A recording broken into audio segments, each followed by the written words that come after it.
అది 12 గర్భలతో చేసినటువంటి ఒక వడ్డానం లాంటిది అనమాట. అది సీతమ్మ వారి నడుముకు చుడతారు.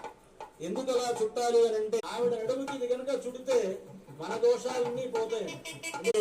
సీతమ్మ వారికి ఆ యోక్త్ర బంధనం అనేటువంటిది చేస్తారు. అందరికీ